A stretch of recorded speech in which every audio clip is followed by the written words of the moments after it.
Greetings everyone, thank you for coming to my channel. In this video you'll be learning about adjective clauses.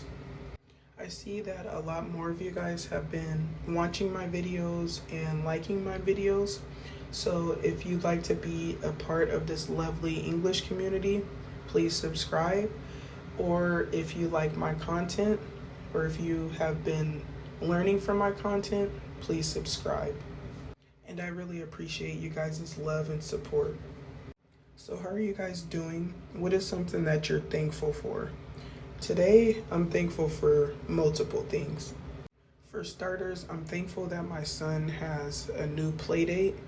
He had a play date a few months ago, but the mother is pregnant with her third child and she's been having complications and she's been sick, so we haven't been over there in a while, and I don't know when we're gonna get back to that or if we're gonna get back to that, because it's been a few months and she hasn't reached out, but I hope she's okay. But my son really enjoyed playing with her two boys. He was closer with her 3-year-old because my son is 2.5 and then her son is 3, so they're closer in age, and then the younger one is 1, so he kind of, was still at the baby phase and wanted to be right up under his mom. But yeah, my son really enjoyed playing with them, and I was kind of bummed. I was like, oh, guess we gotta find you some new play dates. But I understand, stuff happens in life, and the mother is sick and whatnot, so she needs her time to herself. So it's crazy how the universe works, because we were on the bus, like, I want to say less than 2 months ago, and we met someone that has a child that's close in age with my son, and we ended up getting to know them and stuff like that. And my son and her son are play dates now, so that's pretty cool.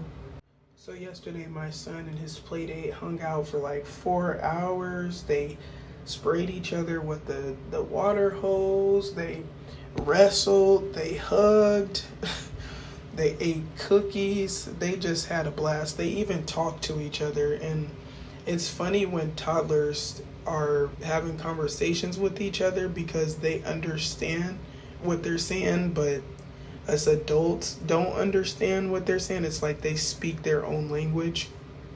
But yeah, it just makes me happy how things happen organically. And I remember when I was like, oh my gosh, I have to find my son some play dates.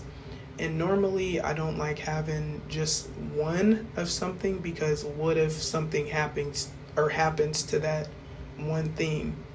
Now it's like you have nothing. So it's good to have multiple options as opposed to just having one option.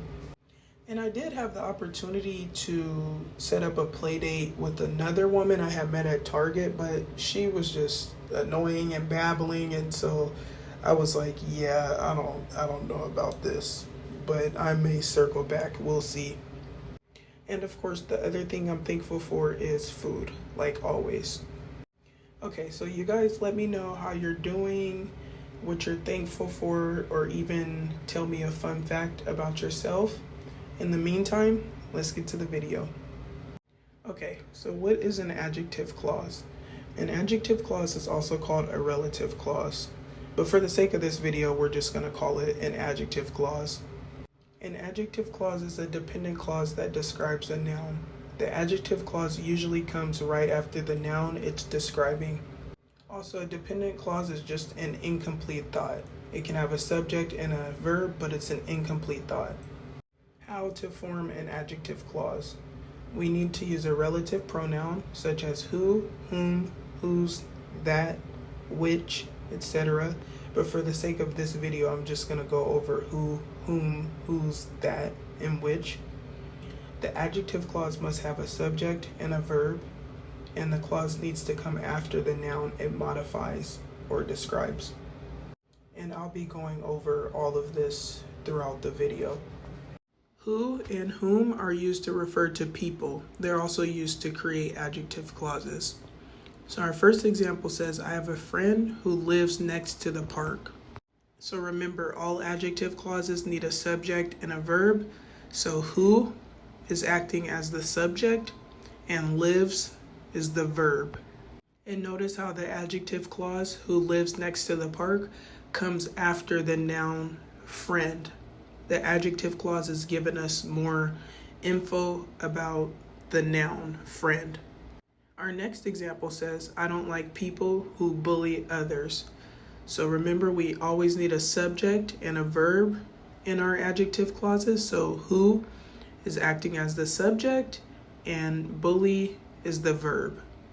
And the adjective clause, who bully others, is giving us more info about the noun, which is people. Our last example says, I'm going to dinner with a friend whom I grew up with. So the subject here is actually I, and the verb or verb phrase would be grew up. And whom would be considered the object, but we don't need to worry about that right now. All we need to worry about is the subject and the verb. And the adjective clause, whom I grew up with, is giving us more info about the noun friend. Whose is the possessive form of who, and it shows ownership. It's also used to create adjective clauses. Our first example says, the dog whose leg is broken is going to the vet. So in this adjective clause, our subject would be whose, and our verb would be is. Our next example says, the lady whose car broke down had to walk to work.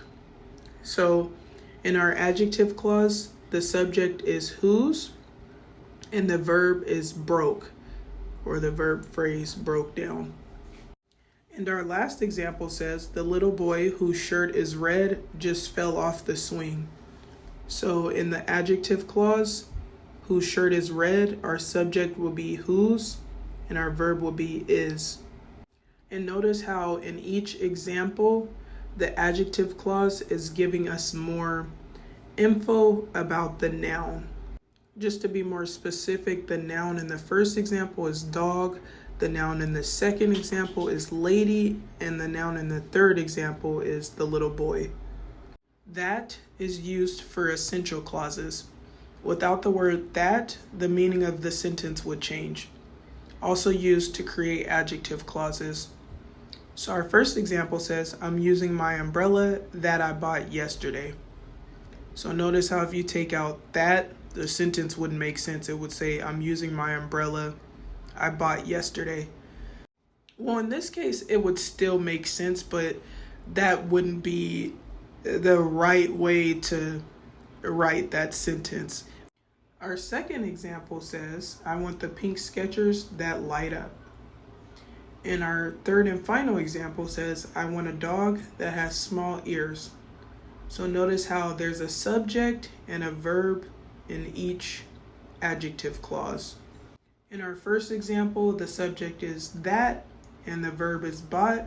In our second example, the subject is that and our verb is light. Well, verb phrase is light up. And in our third and final example, the subject is that and the verb is has, which is used for non-essential clauses, which means the meaning of the sentence will stay the same even if the extra info is removed. The extra info also needs to be enclosed in commas, also used to create adjective clauses. So I usually do 3 examples, but I ran out of space here, so I was like, 2 should do it.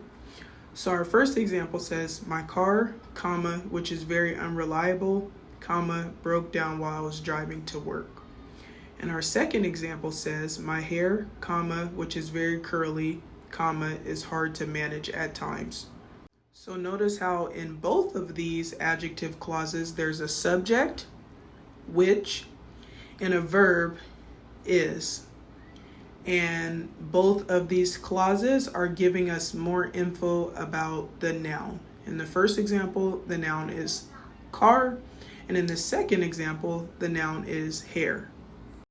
Remember, an essential adjective clause means the clause is necessary in order for the sentence to make sense, and a non-essential adjective clause means that if the clause is taken out, the sentence will still make sense.